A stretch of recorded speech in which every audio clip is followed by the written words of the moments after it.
For the past 20 years, the 3D Mario franchise has stood tall and proud as the king of platform gaming. Super Mario 64's introduction in 1996 changed a lot of people's perceptions or ideas of what a video game could even be due to the new ability to move in more than 4 directions. With each new Nintendo console, a new 3D Mario game is expected and anticipated.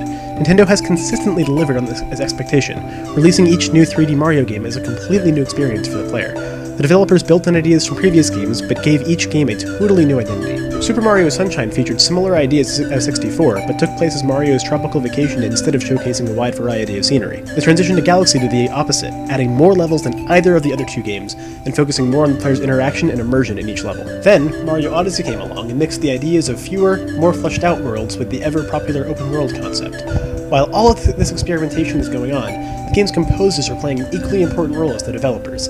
As any avid video game player knows, a game's soundtrack has a profound effect on the overall experience as it helps to further immerse the player into a level and reveal what emotions or types of play the game's creators want to evoke in each part of the game. This is especially true for the ever-changing 3D Mario franchise, making the game's music essential to the task of redefining the genre with each release. While the soundtrack in each 3D Mario game evolved alongside its respective game to encapsulate how that game set itself apart from its predecessors, it is also responsible for both keeping reused ideas fresh in each game and for carrying on popular level designs or themes from throughout the franchise's long history. Throughout this video, we'll be taking a look at some of the most iconic music and levels from Mario 64, Sunshine, Galaxy, and Odyssey, as well as the revisited gameplay themes and musical themes throughout the franchise to illustrate exactly how each game's soundtrack defines its place in the franchise's history while still keeping this through line from game to game.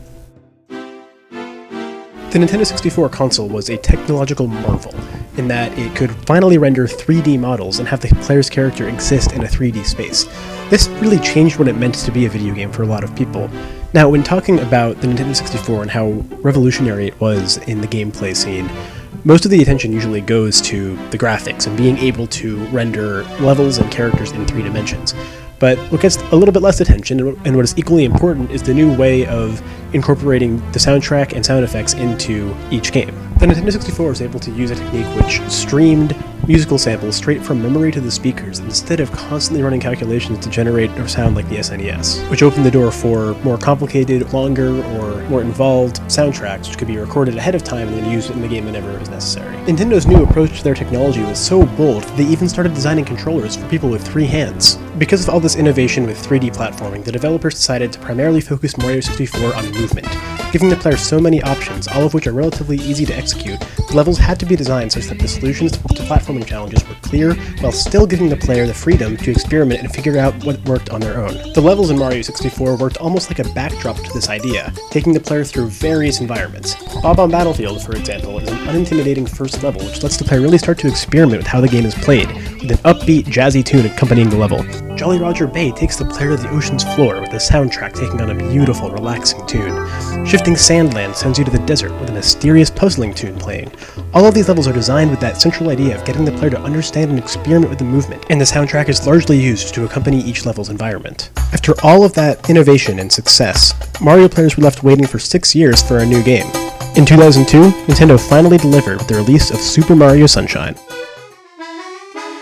As a follow-up to Mario 64, Nintendo made a game which celebrated what worked in its predecessor. Precise movement, lots of options for the player, with levels that let the movement take center stage. The main evolution here is in the game's overall theming. Instead of going all over the place to a ton of new locations, Nintendo experiments with a single unified world to contain the game. It's a unified world, but with separate levels in the style of 64.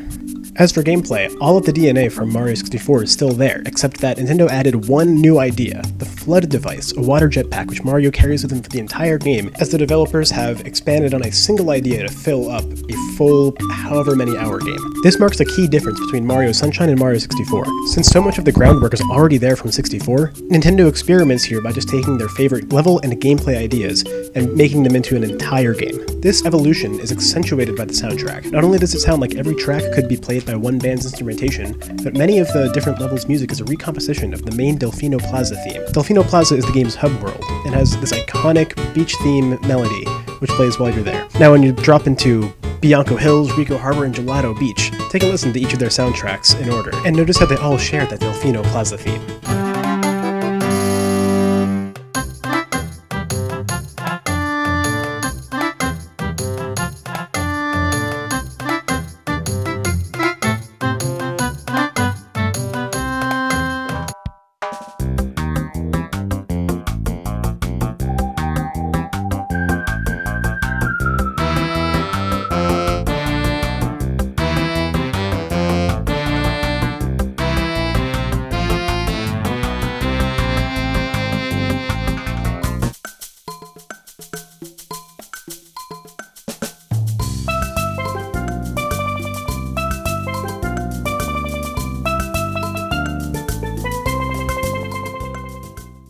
Coming out of the Mario Sunshine era, it's now the year 2007. The Nintendo Wii has been released. Motion control, the absolute undeniable future of gaming, is here. This new feature, as well as the Wii's impressive new hardware specs and much greater memory capacity, meant that it was time for Nintendo to do some innovation at the level of Mario 64. Instead of focusing on the movement or a single specific feature, the Mario Galaxy developers put most of their effort into level design. This led to some more linear progression in each of their levels, but allowed the player to engage much more with not only the levels themselves, but also the environment. If the goal of Galaxy was to bring in more engaging levels, then the soundtrack had to match that. This meant bringing in a full orchestra to record the soundtrack live, which was possible thanks to the Nintendo Wii's memory capabilities. The soundtrack promotes this feeling of being on a mission with each level, even in the more relaxing ones. Now that we have a full orchestra at our disposal, each track is more driving and there are more unique tracks for every level, and the player gets hit with this wall of sound that inspires them to meet their mission. The engaging levels and the ridiculously good soundtrack are best on display in the Gusty Garden Galaxy. Let's take a listen.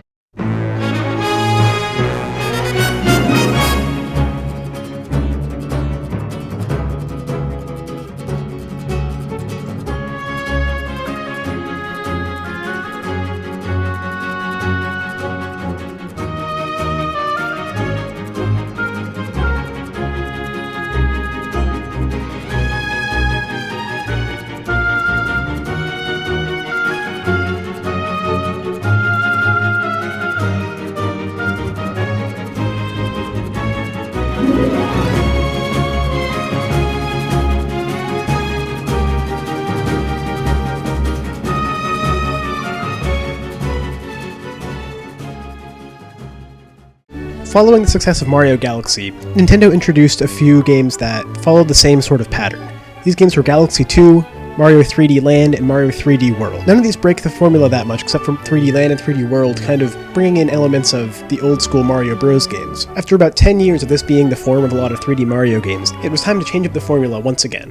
Super Mario Odyssey! If Super Mario Galaxy was a celebration of how cool the Wii was, Mario Odyssey is a celebration of Mario's history and how creative the developers are about to get. At this point, Nintendo knows that it's all about open-world gameplay. The success of games like Minecraft and Legend of Zelda Breath of the Wild make this clear, so Odyssey could follow suit by not just going back to a 64 or Sunshine-like open-level style, but also they do away with the hub world, letting the player stay in the level every time they get a moon, and not defining objectives aside from a few story instances. Simply put, the player is allowed to explore to their heart's content. New Donk City is a perfect example of how the music drives this point home. The sweeping big band jazz tune as the player explores is a perfect background. The town hall concert playing the original Mario theme with Mario dancing along shows how Nintendo doesn't just want the player to engage with the levels they've designed, but also how they want their levels to engage with the player even more with this diegetic exercise. It all culminates in the Jump Up Superstar sequence, where 8-bit Mario goes through a level which ends with a direct callback to the original Donkey Kong game.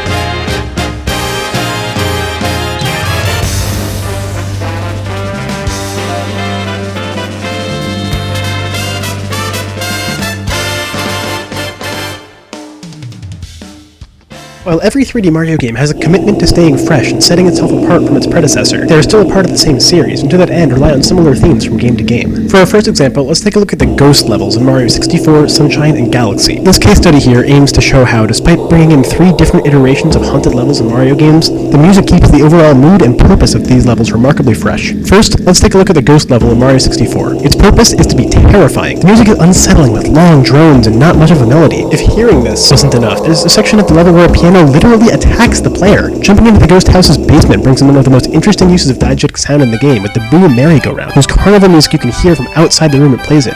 This uncanniness and realness adds to how deeply unsettling this level can feel. Now, Mario Sunshine brings in a ghost level as well, but this time you're not in the ghost's home. The ghosts have invaded a normal-looking setting, in this case, Serena Beach's Hotel Delfino. As soon as you step foot on Serena Beach, everything is calm and serene, but the music has some unsettling features to it. Stepping into the hotel, you start encountering ghosts all over the place, but this time, instead of having the goal of scaring the daylights out of the player, you just need to circumnavigate the ghostly obstacles, who are not really all that hostile. NPCs in the hotel complain about them, but they kind of just stick around, not being nearly as freaked out as you might expect someone to be when their hotel is teeming with ghosts. The toned-down, simply instrumented soundtrack drives this point home. Mario Galaxy goes back to the idea of the ghost house from Mario 64 with the Ghostly Galaxy, a place where the boos have clearly settled. When you walk into the haunted mansion, you might expect that terrifying music from 64, but instead you get this mysterious-sounding waltz, the Waltz of the Boos. It's supposed to be spooky, but it's oddly inviting. A waltz, after all, is a dance you might do in a 19th century mansion with party guests. It's just that this party is made up of ghosts. Maybe this was how Luigi got himself captured in the first place. Playing through this level keeps up with the weird ideas of an inviting ghost level, until it all becomes clear with the Boo Mushroom. Of course the Boos were inviting us into their home, because in this level we become a Boo ourselves. If the Mario series' haunted levels are a way of reusing a similar idea but keeping it new every time, the Mario franchise's water levels are sort of the opposite, where instead of refreshing an old idea, water levels are largely the same with every game. A lot of Mario water levels are fairly infamous in the series, mostly due to the control trouble with taking air meter adding to the stressful gameplay. I, for one, always find water levels to be more stressful than they should be. Now let's unpack that statement. Why should water levels not be stressful? It's the ambience they establish. An undersea adventure is usually accompanied by a beautiful, relaxing melody, despite the severe difficulties these levels might express. This is all supported by the game's soundtrack in each of these levels. Take a listen to Mario 64's Dire Dire Docks music in the level Jolly Roger Bay.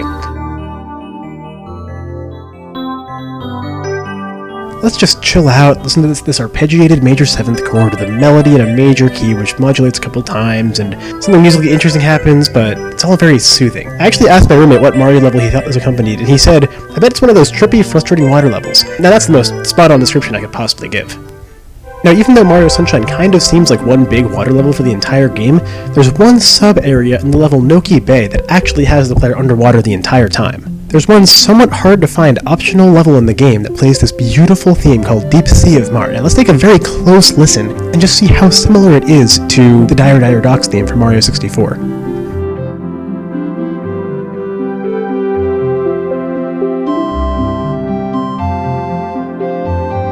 We've got the same sort of musical ideas. Arpeggiated major 7th chords, everything in a major key. This time we've got a nice pan flute and sort of a undersea sounding harp accompanying us.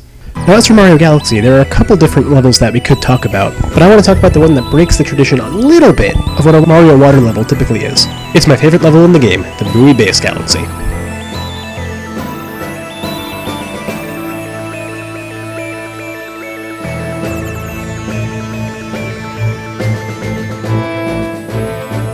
You'll notice that despite this level being quite different from the relaxing ambience we saw in the previous two examples, we still have this one trick that brings us back to what a typical Mario level in the water kind of looks like. Whenever we go underwater, instrumentation changes slightly to have that sort of echoey undersea emotion. Now, in all of its difference from the previous game, Super Mario Odyssey kind of brings us back to those calm, relaxing water levels with Lake Lamode. If Galaxy was trying to set itself apart by bringing in the focus from experimenting with movement to engaging with creative levels, Odyssey is using the water level not only to show how vast and beautiful such a level could be, but also to drive home the game's openness. The soundtrack choice was a simple one. Keeping the melodic material simple and creating something ambient is already a safe bet for open-world gameplay, and the basis of this has already existed within the water level music from previous games. The discussion over the past few minutes has been all about adapting the Mario games' music to whatever level design choice was made. However, Mario's music has just as much history as its game design, and the developers cash in on this by placing some of the most iconic music in various places all over each game. One of the best examples of this is how the iconic Underground theme from the original Mario Bros. Is used throughout the series. This theme gets recomposed several times and supports vastly different situations from game to game. Mario 64 gives us this lo-fi, chilled-out version of the Underground theme. It aptly plays specifically in underground areas of the game, but varies significantly from the original Mario Bros. Version to support the exploration and experimentation of Mario 64. The recomposition of the Underground theme reimagines the Mario series' take on underground levels, letting them exist as more open territories for exploration instead of just a linear obstacle course. Mario Sunshine has two key uses of the Underground theme. The first is the most obvious, whenever Mario is literally underground. This doesn't just mean an underground level like Mario 64, because there are none of those. Instead, whenever Mario enters a sewer pipe like the plumber he is, we get a re-instrumentation, not even a recomposition, of the Underground theme. While Sunshine sticks to the Underground theme's roots with this usage, the game also tries using it for a completely different purpose, chase sequences with the main adversary, Shadow Mario.